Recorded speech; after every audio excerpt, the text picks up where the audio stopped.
सलोनी जसे की आपण पाहतोय, मी सध्या शिवसेना उद्धव बाळासाहेब ठाकरे गटाचे शिवसेना शाखा प्रमुख बाळासाहेब अहिरेकर यांच्या जनसंपर्क कार्यालय या ठिकाणी आलो आहे. आपल्यासोबत शाखा प्रमुख अहिरेकर आहेत. आपण त्यांच्याशी संवाद साधणार आहोत. मागच्या काही दिवसापूर्वी तब्बल 40 आमदारांनी दगाफटका दिला. आता 6 खासदारांनी देखील तेच भूमिका घेतली आणि दगाफटका दिलाय. तुम्ही कसं पाहता या सगळ्या घटनेला? काही जे स्वार्थासाठी जे जगताय, जेव्हा स्वार्थासाठी ते गेलेले आणि फक्त नेते गेलेले, ज्यांना कसला काहीतरी स्वार्थ आहे, का पैशाचा स्वार्थ आहे, सत्तेचा स्वार्थ आहे, त्या स्वार्थासाठी ते लोक सोडून गेलेले आहेत. आणि काही काही लोकांना ईडी अनवॉन्टेड ज्या गोष्टी केलेल्या आहेत, ज्या लोकांनी त्याचा त्रास होऊ नये म्हणून ते लोक गेलेले आहेत. बाकीचं शिवसैनिक असून दे किंवा कोणी सामान्य कॉमन जो नॉर्मल शिवसैनिक असतो, तो कुठेही हल्लेला नाही, तो कुठेही गेलेला नाही. कारण का तुम्ही बघाल 4 वर्षापूर्वी म्हणजे ज्यावेळेला पहिलं 40 आमदारांचं बंड झालं, त्यानंतर पण 9 खासदार निवडून आले.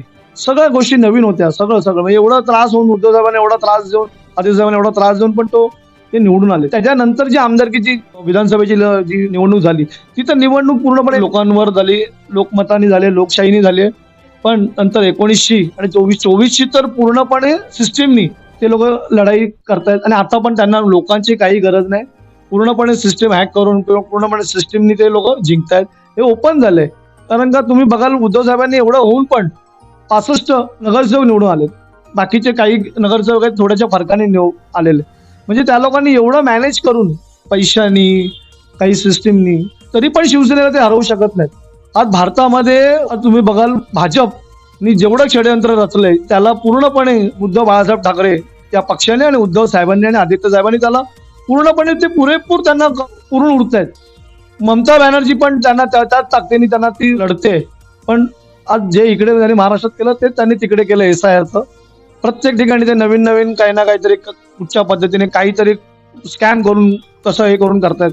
आता 2024ची तर संपूर्ण इलेक्शन विदाऊट लोकशाहीच्या म्हणजे संपूर्णपणे सिस्टीम करप्ट सिस्टीमच्या मार्फत ते जिंकलेले. इकडचे महाराष्ट्रातील लोक अजूनही उद्धव बाळासाहेब ठाकरे त्या पक्षाबरोबर आहेत. अजूनही सगळं म्हणजे ग्राउंड लेवलचं जे काही ताकद आहे, म्हणजे माझ्यासारखा शाखा प्रमुख असून दे किंवा काही आमचे कार्यकर्ते असून दे, कोणी आमच्या दक्षिण मुंबईमध्ये जे फक्त ज्यांना कसले तरी पैशाचा लोभ किंवा सत्तेचा लोभ, ते लोक गद्दार होत आहेत. तुम्ही म्हणताय की जे 6 खासदार पैशाकरिता, लोभाकरिता आणि स्वतःचं घर भरण्यासाठी पक्षाशी गद्दारी करून त्या ठिकाणी ते दुसऱ्या पक्षामध्ये सहभाग झालेले आहेत. मात्र जे खासदार शिवसेना उद्धव बाळासाहेब ठाकरे पक्षाला सोडून शिंदे गट या पक्षामध्ये सहभागी झाले, त्यांचं म्हणणं आहे की आम्ही स्वार्थासाठी नाही तर आमच्या प्रभागातील विकास कामासाठी आम्ही त्या ठिकाणी गेलो आहे. हो, तो विकास कामाला जो निधी दिलाय आणि ते शिंदे गटाकडे जे गेले, हे ऍक्च्युली शिंदे गटच कम्प्लीट भाजपवाले चालवत आहेत. भाजपवाले ठरवत आहेत कोणी कुठे काय करायचं, कुठचा पक्ष काय करायचं. एकनाथ शिंदेला काही तिकडे अधिकार राहिलेले नाही त्यांच्या पक्षात सुद्धा. आणि हे जे 6 खासदार गेले ते सांगतात विकास. अरे विकासाला तुम्हाला निधी दिलाय, तो तुम्ही खर्च नाही केलाय, मग अजून तुम्हाला विकास काय करणार आहे? त्या लोकांनी फक्त आणि फक्त स्वतःचा स्वार्थ आणि स्वतःच्या विकासासाठी गेलेत.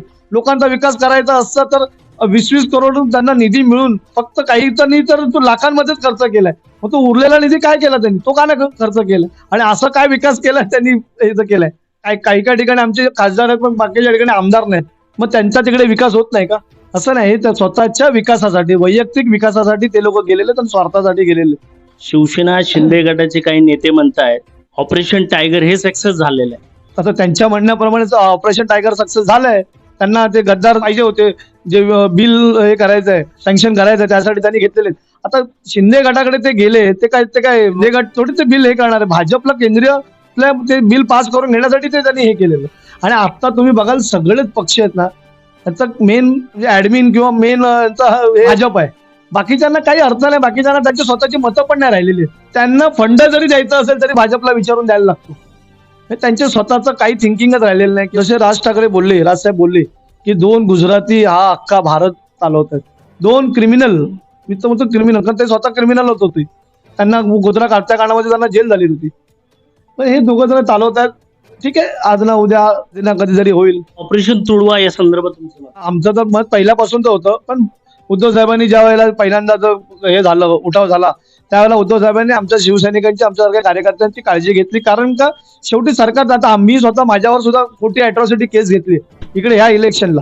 हे काही करतात. हे होऊ नये, आपल्या कार्यकर्त्याला त्रास होऊ नये म्हणून उद्धव साहेबांनी त्यावेळेला सांगितलं. पण आता डोक्यावरून पाणी गेलेलं आहे आणि आम्ही त्याची सुरुवात ऑलरेडी केलेली आहे. कधी आम्हाला भेटले, कुठेही काय भेटले तर आम्ही त्यांना इथे हे करून देणार नाही. लोकशाहीचा चौथा स्तंभ राहिलाय की नाही ते आता आम्हाला खरोखर राहिलंय की नाही. पण आता काय आहे, या अगोदर सुद्धा 2014 पासून म्हणजे मला माहित नाही की काय, पण आजपर्यंत भाजपने कधी कुठची प्रेस कॉन्फरन्स घेतली आहे का ते तुम्ही बघा. मोदींनी कुठची प्रेस कॉन्फरन्स घेतली आहे, अमित शहानी स्वतः कुठची प्रेस कॉन्फरन्स घेतली.